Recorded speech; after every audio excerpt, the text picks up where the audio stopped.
Hello नमस्कार। This is me Rajneesh Shrivastava. आप सभी का इस यूट्यूब चैनल में बहुत बहुत स्वागत है। जैसे कि आप सबने थंबनेल में देखा होगा, इस वीडियो में हम डिस्कस करने वाले हैं कि कैसे फर्स्ट अटैम्प्ट में एसएससी सीजीएल को क्रैक कर सकते हैं। तो ये वीडियो सभी बच्चों के लिए है जो फर्स्ट अटैम्प्ट दे रहे हैं और जो पहले भी दे रहे हैं बट चाहते हैं कि इस साल मेरा किसी भी हाल में सिलेक्शन होना चाहिए। तो वीडियो को एंड तक ज़रूर देखना। इसमें बहुत से ऐसे इंपॉर्टेंट मैसेजेस है जो आपके लिए आपको कुछ कॉन्फिडेंस देगा, आपके मन में वो फायर आ जाएगा जिसके आपको ऐसा लगेगा कि यार मैं इसको फॉलो करूँगा तो डेफिनेटली मुझे भी सक्सेस मिल ही जाएगा। वीडियो को एंड तक ज़रूर देखना है और अगर ये वीडियो आपको अच्छा लगता है तो फिर से लाइक कर देना और शेयर करने की कोशिश करो, ज़्यादा से ज़्यादा बच्चों को फैलाओ और हमारे चैनल को ज़रूर सब्सक्राइब करके जाइएगा। चलिए बढ़ते हैं, आज का वीडियो शुरू करते हैं।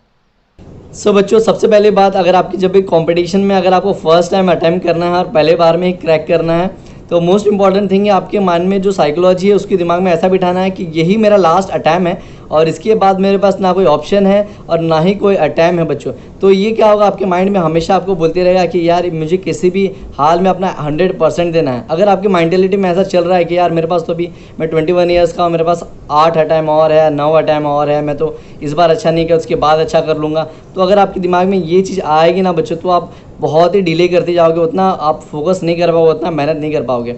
जैसे मान लीजिए कोई बैट्समैन है और वो क्रिकेट खेलने जाता है और लास्ट बॉल पे उसे 6 मारना है, ठीक है। अगर वो बॉल पे 6 नहीं मारता है तो हो सकता है वो मैच हार जाए, कंट्री उसकी जो टीम के लिए खेल रहा है, और या तो साथ में हो सकता है कि उसके बाद उसको कोई ऑप्शन ही ना दे, उसको कोई खेलने ही ना दे। तो उस टाइम पे उस बॉल पे वो बंदा क्या करेगा, वो अपने पूरी कॉन्फिडेंस लगा देगा, जितना चाहे उतना जान लगा के वो ट्राई करेगा कि ये बॉल पे 6 ही जाए। तो आपके माइंड में भी ऐसे ही होना चाहिए, आपके मन में भी हमेशा एक ही चीज़ करना, अगर यार बच्चों इस बार नहीं हुआ मुझे, अगर मेरा इस बार फाइनल सिलेक्शन नहीं हुआ तो हो सकता है मुझे अगले साल कोई अपीयर करने ही ना दे, या तो हो सकता है मेरा एज ख़त्म हो जाए, या तो मुझे ऐसा हो जाए कि मेरे फैमिली वाले मुझे सपोर्ट ना करें, ठीक है, या कोई भी दिक्कत ही हो सकती है, ठीक है। या कोई लड़की है तो समझ लो, मान लो किसी शादी हो जाती है, उसके बाद सेटल हो जाती है, उसके बाद फैमिली में बिजी हो जाती है, तो अगेन इस सिचुएशन में वो क्या करेगी। तो वो पर्सन के माइंड में हमेशा होना चाहिए कि जब भी आप अटैम्प्ट दो अपना 100% लगा दो बच्चों, जितना हो सके उतनी मेहनत करो, उतना फोकस रहो, दिन रात एक कर दो और ऐसा सोचो कि यही अटैम्प्ट में मुझे करके ही दिखाना है। अगर आपने दिमाग में ये चीज़ को बिठा लिया ना बच्चों, आपको कोई नहीं रोक सकता, देन डेफिनेटली आपको उस एग्ज़ाम में पर्टिकुलर सक्सेस ज़रूर ही मिलेगा। बच्चों, एक और चीज़ आपके दिमाग में हमेशा होनी चाहिए कि आपको एक पर्टिकुलर शेड्यूल बना लेना है और उस शेड्यूल के अकॉर्डिंग ही आपको पढ़ाई करना है। देखिए, जैसे क्या होता है, बहुत से बच्चे क्या होता है, शेड्यूल तो बना लेते हैं, ठीक है, टाइम टेबल बना लिया, रोज़ हमने सोच लिया कि मैं 8 बजे मैथ्स करूँगा, 10 बजे उठ के रीजनिंग करूँगा, देन 2 बजे मैं दोपहर को जीएस पढ़ने वाला हूँ, 4 बजे इंग्लिश करूँगा, उसके बाद 7 बजे मैं पेपर सेट बनाऊँगा। देखिए, टाइम टेबल बनाना बहुत ही आसान होता है, टाइम टेबल सब बना लेते हैं, बट एक प्रॉपर डिसिप्लिन के साथ कोई फॉलो नहीं करता है, जिसकी वजह से आपको फेलियर में कन्वर्ट हो जाता है बच्चों। रोज़ आप अगर एक्सक्यूज़ देते रहोगे कि यार मैं इसकी वजह से नहीं कर पाया, मेरी तबीयत ठीक नहीं थी, या कोई फैमिली फंक्शन था, या मुझे बाहर जाना था, अगर आपने एक्सक्यूज़ देते रहना बच्चों, आपको कभी सक्सेस नहीं मिलेगा। मान लीजिए कोई एथलीट है, ठीक है, अगर एथलीट है, अगर वो सोचेगा कि यार मेरे रेसिंग में भी मुझे पास बहुत टाइम है, मैं कभी भी ट्राई कर लूँगा, कभी और प्रैक्टिस कर लूँगा, आज थोड़ी देर के लिए सो जाता हूँ, तो क्या सोचते हैं आप, क्या वो कभी उस पर्टिकुलर रेस में कभी जीत पाएगा? जी बिल्कुल ही ऐसा नहीं होता है। आपको एक डिसिप्लिन बनाना पड़ता है, जैसे कि सारे एथलीट भी करते हैं। कभी कोई 4 बजे उठ के सुबह दौड़ना चालू करता था, रात को देर रात तक प्रैक्टिस करते हैं लोग, तभी जाके कोई स्पोर्ट्समैन या एथलीट तभी जाके वो सक्सेसफुल होते हैं बच्चों। आप लोगों को भी ऐसा ही करना है। जब भी अगर आप चाहते हो कि मुझे सक्सेसफुल होना है तो एक पर्टिकुलर शेड्यूल बनाना है और उस शेड्यूल को फॉलो करना ही किसी भी हाल में बच्चों, कुछ भी हो जाए वो डिसिप्लिन के साथ ही उसको टाइम पे ही करना है। ऐसा भी नहीं कि चले 8 बजे मैंने बोला था पर अगर मुझे काम आ गया तो कल भी मैं 1 घंटे बाद 9 बजे या 10 बजे करूँगा, 1 घंटे ही पढ़ूंगा बट थोड़ा लेट पढ़ूंगा। तो ये चीज़ें आपके दिमाग में कभी नहीं आना चाहिए। बस डिसिप्लिन बना लो, एक सेट कर लो कि मुझे इतना टाइम पे करना है तो वही टाइम पे होना चाहिए, ना कि 5 मिनट लेट या 5 मिनट पहले कर लो तो एटलीस्ट चल जाएगा, बट डिले करने की कोशिश मत करना। ये जो टाइम बना लेते हो उसी को टाइम को किसी भी हाल में कंटिन्यूसली कंसिस्टेंटली फॉलो करते जाना है लॉन्ग टर्म तक, जब तक कि आपको पूरा सक्सेसफुल ना हो, आपके अंदर कॉन्फिडेंस ना आ जाए कि यार अब तो मैं अच्छा हो चुका हूँ, मेरा प्रैक्टिस अच्छा हो रहा है। और प्रैक्टिस होता भी है तो भी आपको गिव अप नहीं करना है, करते जाना है जब तक कि आपको पास वो जो एग्ज़ाम जो है कम्प्लीटली क्रैक नहीं होता है, तब तक आराम नहीं करना है बच्चों।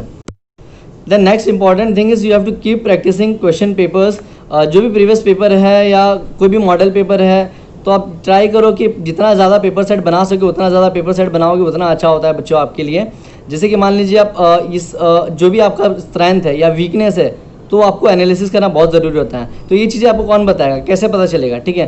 तो ये आपको सीखने मिलेगा सिर्फ और सिर्फ पेपर सेट बनाने से, और उसका जो भी रिजल्ट आएगा उससे आपको पता चलेगा कितने मार्क्स आपके बन रहे हैं ओवरऑल, और किस सब्जेक्ट में या किस पर्टिकुलर टॉपिक में आपका अच्छा जा रहा है और किस पर्टिकुलर सब्जेक्ट में आपका वीकनेस है अभी भी और किसको इंप्रूव करने की ज़रूरत है। ये चीज़ें आपको पेपर सेट करने से ही बनाएगी।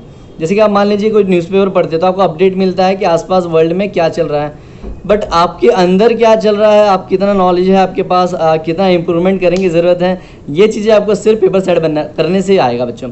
तो पेपर सेट बनाइए। और मैं एक टिप दूंगा कि अगर आप एडवाइस देता हूँ मेरी तरफ से, अगर आप बिगिनर हो यानी कि अगर आप स्टार्ट कर रहे हो प्रिपरेशन, आप ज़्यादा अभी उसमें मास्टर नहीं हो, अभी बिगिनर ही हो, तो इनिशियल स्टेज में आप ट्राई कीजिए कि वीक में 2 पेपर सेट एटलीस्ट बनाएं, 2 पेपर सेट एटलीस्ट बनाइए आप लोग, और जिससे आपको टाइम टू टाइम पता चल जाएगा कि इतना कितना आपने स्कोर कर रहे हो या अभी आप किस लेवल पे हो, आपको कितना मेहनत करिए, कितना आगे बढ़ना है।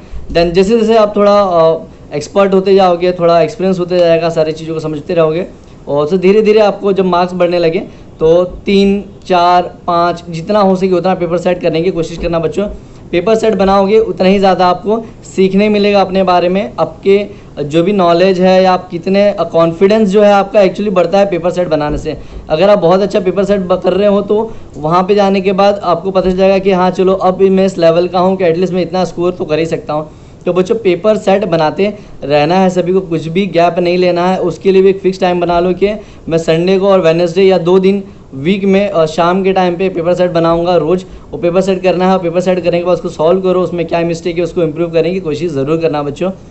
Then next important thing is आपको सिर्फ लेबर वर्क नहीं करना है बच्चों। ऐसा नहीं कि खाली आपने बुक ले लिया है, ठीक है, आपने एक पेपर सेट ले लिया जिसमें 20,000 क्वेश्चन है, दिन रात बस उसको रटे जा रहे हैं, तो उससे भी काम नहीं बनेगा बच्चों। थोड़ा स्मार्टली सोचना पड़ेगा आपको कि किस तरह से अगर मैं पढूं और किस तरह से इसको मैं बोलते हैं ना कि एक प्रैक्टिस होना चाहिए एक अलग वे का, ठीक है। लॉजिकली सोचना पड़ेगा कि किस हिसाब से मैं टेक्निक यूज़ करूँ जिससे मेरे ये टॉपिक भी हो जाए और मुझे ज़्यादा रटने की ज़रूरत नहीं पड़ेगी। ज़्यादा लेबर वर्क भी मत करो। आप प्रीवियस पेपर देख सकते हो बच्चों कि किस तरह के क्वेश्चन पूछे जाते हैं और किस टॉपिक से ज़्यादा क्वेश्चन आते हैं, तो इस हिसाब से आप थोड़ा स्मार्टली भी सोचोगे तो भी आपको बहुत ही हेल्पफुल मिलेगा। अदरवाइज़ अगर आप पूरा बोलते हैं ना कि ये पूरा ओशन है बच्चों, पूरा जितना भी बुक ले लो कम है, ठीक है। आप देखोगे कि ये पब्लिकेशन वाला अलग बुक दे रहा है, वो पब्लिकेशंस में अलग है, तो ऐसे आप 50 भी बुक ले लोगे तो बच्चों इनफ नहीं होता है। इसमें कंपटीशन है, बहुत ज़्यादा क्वेश्चंस करने पड़ेंगे, अदरवाइज़ मतलब आप उसमें जाते रहोगे तो भी इनफ नहीं होगा।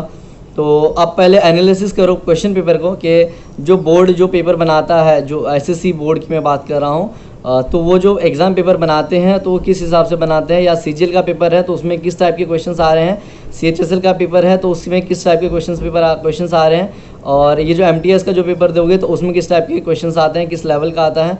तो आपको उससे बहुत कुछ सीखने मिल जाएगा और उस हिसाब से आप अपने आप को एक स्मार्टली बना लो कि मुझे इस टॉपिक पे ज़्यादा क्वेश्चन आ रहा है तो इस टॉपिक पे मुझे ज़्यादा ध्यान देना है, या इस सब्जेक्ट में मुझे इसमें पे ज़्यादा ध्यान देना है जिससे मैं और इम्प्रूव कर सकता हूँ। तो ज़रा लॉजिकली भी सोचो, नॉट जस्ट कि बुक ले लो और उसको बस रटते जाओ, दिन रात रटते जाओगे तो फिर ये आप पढ़ते जाओगे, फिर उसका फ्रूट नहीं मिलता है बच्चों। Then other important thing is आपको कुछ समय के लिए आपके जितने भी डिस्ट्रैक्शन है उससे दूर रखना पड़ेगा अपने आप को। जैसे कि सोशल मीडिया है, व्हाट्सअप, इंस्टाग्राम, फेसबुक, ये जितने भी चीज़ें हैं जो आपको डिस्ट्रैक्ट करती हैं या कोई भी और चीज़ें हो जो आपको डिस्ट्रैक्ट करती हो, वो सारी चीज़ों से दूर रहें बच्चों तो काफ़ी अच्छा रहेगा। अदरवाइज़ आपको डिस्ट्रैक्शन आपको बहुत ही ज़्यादा डिस्टर्ब करते रहेगी और आपको फोकस करने नहीं जाएगी। और ट्राई कीजिए कि फ्रेंड सर्कल में जितना आप घूमने जाते हो या वहाँ ट्रिप पे जाते हो, वो सारी मूवीज़ के लिए जाते हो, ट्रीट के लिए, ये सारी चीज़ों को ट्राई करो कि अवॉइड करो, ठीक है। जितना कम करोगे उतना अच्छा है। अगर आप फ्रेंड सर्कल बनाना भी चाहते हैं या दोस्तों आपके साथ अच्छा लगते हैं, कुछ अच्छे दोस्त हैं, तो ऐसे दोस्तों के साथ रहिए जो कि ये फील्ड में है, जो एनवायरनमेंट में है, जो लोग अच्छी तैयारी कर रहे हैं, तो उनके साथ अगर आप रहोगे तो बहुत कुछ सीखने भी मिलेगा आप लोगों को, ये आपके लिए बहुत ही ज़्यादा बेनिफिशियल भी होता है बच्चों। और साथ ही में अगर आप जो फैमिली फंक्शंस होते हैं उसको ट्राई करेंगे थोड़ा स्किप करना, क्योंकि है बहुत मुश्किल, बट ज़्यादा टाइम आप स्किप नहीं कर सकते, ना ही कोई एक्सक्यूज़ दे सकते ज़्यादा देर तक। बट ट्राई कीजिए कि जितना कम जाए घर से बाहर वो उतना अच्छा रहेगा। आपका फुल कंसंट्रेशन सिर्फ और सिर्फ पढ़ाई में रहे उतना अच्छा है बच्चों। सो जितने भी बाहर की जो एक्सटर्नल चीज़ें हैं वो सारी चीज़ों को छोड़ दो। अच्छा, अगर आप चाहते हो यूट्यूब पे है तो अगर आप किसी एजुकेशनल चैनल को फॉलो करते हो तो एजुकेशनल चैनल के साथ आपको सीखने की मिलता है, तो इस इंटेंशन से आप यूट्यूब रख सकते हो। यूट्यूब रहने में कोई दिक्कत नहीं है, बट अगर आप ये सारी चीज़ें करते हो जैसे सोशल नेटवर्क है, वो सारी चीज़ों को अवॉइड कर दो तो ज़्यादा बेटर होगा। देन सेकेंडली बहुत से बच्चों को क्वेरी होता है कि सर कोचिंग कौन सा ज्वाइन करें या कौन सा स्टडी मटेरियल पढ़ ले जिससे हमारा सिलेक्शन हो जाए। मैं उन बच्चों के लिए एक ही मैसेज बोला कि अगर ऐसा मानते हो कि पर्टिकुलर कोचिंग में चले जाओगे या दिल्ली चले जाओगे या कोटा या कहीं और जा रहे हो, इलाहाबाद जा रहे हो, तो आपका सिलेक्शन हो जाए डेफिनेटली। बच्चों ऐसा बिल्कुल ही नहीं होता, और ना ही किसी पर्टिकुलर किताब को लेने से आपका सिलेक्शन हो जाता है। बिलीव में अगर आप दिल्ली की भी सोच रहे हैं तो कैसा होता है कि बहुत लाखों लोग वहाँ पे जाते हैं, तो लाखों लोगों का सिलेक्शन कभी नहीं होता है। और अगर मैं बुक की भी बात करूँ तो सोचा आपको पर्टिकुलर बुक लेने से ही आपको सिलेक्शन हो जाएगा। तो जैसे मैं कोई एग्जांपल फॉर एग्जांपल बात करूँ, जैसे बोलते हैं कि RS अग्रवाल लेने से आपका एप्टीट्यूड बहुत अच्छा हो जाता है। तो अगर आपको ऐसा बिलीव भी, आप भी ऐसा मानते हो, तो एक बार अमेज़ॉन में जाके देखो कितने बच्चों ने उसको ख़रीदा है। आपको पता चल जाएगा कि कितने लाखों लोगों ने ऑलरेडी ख़रीदा है और कितने लोगों का सिलेक्शन हुआ उसमें। तो ऐसा भी नहीं होता कि आप पर्टिकुलर किसी कोचिंग में जाओ या पर्टिकुलर बुक लेने से आपका सिलेक्शन हो जाता है। आपका सिलेक्शन तब होता है जब आप रियल में आपके अंदर मन में होता है कि नहीं मुझे सीखना है। तो सीखने के लिए आजकल बहुत ज़्यादा अपॉर्चुनिटी है, बहुत सारे प्लेटफॉर्म्स है जहाँ पे आपको फ्री में पढ़ाया जाता है। जैसे कि एक प्लेटफॉर्म है अनअकैडमी, जहाँ पे मैं पढ़ाता हूँ, तो वहाँ पे स्पेशल क्लासेस कम्प्लीटली फ्री होते हैं। तो अगर आपने डाउनलोड नहीं किया तो वहाँ पे डाउनलोड कीजिए, और मेरा प्रोफाइल वहाँ पे मिलेगा SSC कैटेगरी में, तो आप मेरे भी सेशन को अटेंड कर सकते हैं। वहाँ पे हम फ्री में पढ़ाते हैं, बहुत सी चीज़ें आपको सीखने मिल जाएगा अनअकैडमी पे, और उसमें ज़्यादा कुछ एक्सपेंसेस नहीं होते बच्चों। और वहाँ पे बहुत इंडिया के जो टॉप लेवल के एजुकेटर्स हैं, ठीक है, जो बेस्ट एजुकेटर्स है अराउंड द इंडिया, कोई ईस्ट वेस्ट नॉर्थ साउथ हर एक डायरेक्शन से, और काफ़ी अच्छे से काफ़ी फ्रेंडली वे में आपसे पीछे बात करते हैं, आपको पढ़ाते हैं, आपके डाउट सॉल्व करते हैं। तो कम्प्लीटली फ्री होता है, आपको वहाँ पे नोट्स भी मिल जाता है, तो और कम्प्लीटली फ्री होता है। मेन बात ये है कि आपको फिर एक्सपेंसेस करने की ज़रूरत ही क्या है, ठीक है। अब उसमें एक चीज़ एक और है कि मैं ऐड करना चाहता हूँ, अगर आप पूरा कोर्स करना चाहते हैं, अगर आपको लगता है स्पेशल क्लासेस आपके लिए इनफ नहीं है, तो उसमें एक अनअकैडमी प्लस सब्सक्रिप्शन भी होता है, जिसमें आप पूरा कोर्स पढ़ाया जाता है जैसे स्टार्टिंग टू एंड तक। जैसे मान लो कोई बिगिनर है, उसको पूरा चीज़ों को सीखना है स्टार्टिंग से एंड तक, तो उसको क्या करना पड़ेगा, कोर्स लेना पड़ेगा।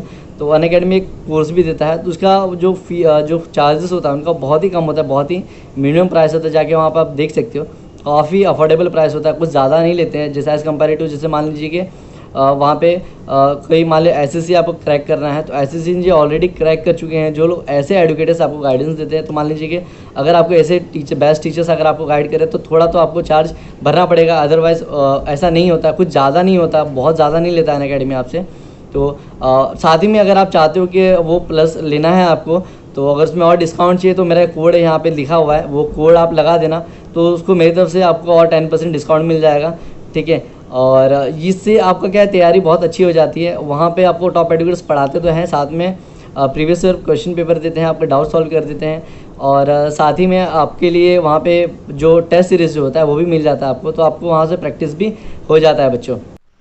एंड लास्ट इंपॉर्टेंट थिंग जो बहुत ही इंपॉर्टेंट है, और ये वीडियो बनाने का मोटिव भी यही था कि बच्चों, जब भी अगर आप किसी चीज़ के लिए बहुत ज़्यादा हार्डवर्क करते हो, मेहनत करते हो, और आपके लिए बहुत ज़रूरी होता है, तो उसके बीच में कुछ फेलियर्स भी आते हैं बच्चों, ठीक है। तो बहुत बार अगर आप किसी चीज़ के लिए बहुत अच्छे तैयारी करो, कोई सब्जेक्ट के लिए बहुत तैयारी करो, बट उसके कुछ रिजल्ट नहीं मिल रहा है या आपके मार्क्स बराबर बन नहीं रहे हैं, फिर ऐसा होता है कि बहुत बार बच्चे डिप्रेस हो जाते हैं, उदास हो जाते हैं, उनको लगता है यार मेरे से तो कुछ हो ही नहीं सकता, मैं तो बहुत मेरे कुछ लायक नहीं हूँ। तो ऐसा सोच के अपने आप को और कमज़ोर करते हैं बच्चों। तो ये बहुत ही गलत चीज़ है, कभी भी आपको डीमोटिवेट नहीं होना है, आपको बहुत मेहनत कंसिस्टेंटली मेहनत करते रहोगे। और जो भी फेलियर है बच्चों, ये भी एक पार्ट होता है अपने सक्सेस, जो स्ट्रगल होता है उसके बाद जो सक्सेस मिलता है, तो ये जो जर्नी चल रही है उसमें भी एक पार्ट होता है बच्चों। तो फेलियर भी एक इंपॉर्टेंट चीज़ है। तो ये जो फेलियर है, यही से आपको और स्ट्रेंथ मिलता है बच्चों। इसको पॉजिटिव चीज़ लिया करो। तो जब भी आप कभी फेल होते हो तो सोचो कि क्या चीज़ रह गया, क्या कमी रह गई, और उसको इम्प्रूव करने के लिए जी जान लगा दो और मेहनत करो, ठीक है। तो जैसे कि मान लो कि कोई भी इन्वेंशन होता है तो फर्स्ट टाइम बनाते ही वो डायरेक्ट नहीं बनता, ठीक है। और ना ही आपको सक्सेस भी, आप कोई भी चीज़ बनाते हो तो ऐसा नहीं कि यार उसने ये चीज़ किया है, मैंने भी वही चीज़ किया, तो मुझे सक्सेस क्यों नहीं मिलता है। तो होता है कि बच्चों आपको मेहनत करना पड़ेगा, फेलियर आते रहेंगे। तो फेलियर के टाइम पे जब भी आपको फेलियर मिले तो गिव अप कभी नहीं करना है, और मेहनत करते रहो। और मेहनत करने से आपको और एक्सरसाइज जो है आपका और बढ़ जाएगा, और भी इम्प्रूवमेंट आएगी आपकी लाइफ में। और तो आपको बस लगा देना है जी जान, कभी भी गिव अप नहीं करना है, डीमोटिवेट नहीं होना है। और जब भी ऐसा लगे तो अपना मोटिवेट करो अपने आप को, जैसे कि आपके फैमिली को सोचो कि आपका क्या ड्रीम है, आप फैमिली क्या चाहती है आपसे। तो अगर ये चीज़ें आप सोचते रहेंगे तो जितना भी फेलियर है वो आपको कमज़ोर नहीं करेगी। उस फेलियर के टाइम पे बस आपको ये सोचना है कि यार अब मैं क्या करूँ जिसकी वजह से मैं अपने आप को इम्प्रूव कर सकूँ और अगली बार मैं कुछ और बेहतर कर सकूँ, और मुझे जो मेरा जो ड्रीम है वहाँ तक मैं पहुँच सकूँ। कुछ भी चीज़ मुश्किल नहीं होता बच्चों, अगर हम कोशिश कर देना तो हर चीज़ हमको मिल सकती है। कोई भी इम्पॉसिबल चीज़ें नहीं होती, आप जो चाहो दुनिया में वो सारी चीज़ें सीख सकते हो। कंपटीशन तो बहुत छोटी सी चीज़ है, ऐसे लाइफ में बहुत सारे स्ट्रगल्स होते हैं, जो रियल लाइफ चैलेंजेस होते हैं वो भी बहुत बड़े होते हैं बच्चों। उसके लिए भी आपको ट्रेन करना पड़ेगा। तो कभी भी हार नहीं मानना है, बस लगे रहें, डटे रहें। तो इसी के साथ वीडियो को एंड करते हैं। इस वीडियो को अंत तक देखने के लिए बहुत बहुत धन्यवाद। अगर ये वीडियो में आपको कुछ भी मीनिंगफुल लगा हो या कुछ भी अच्छा लगा हो तो इसे लाइक कर देना और शेयर करो और हमारे चैनल को सब्सक्राइब कर लो। जल्द मिलेंगे अगले वीडियो के साथ, तब तक के लिए बाय बाय, टेक केयर, जय हिंद, जय भारत।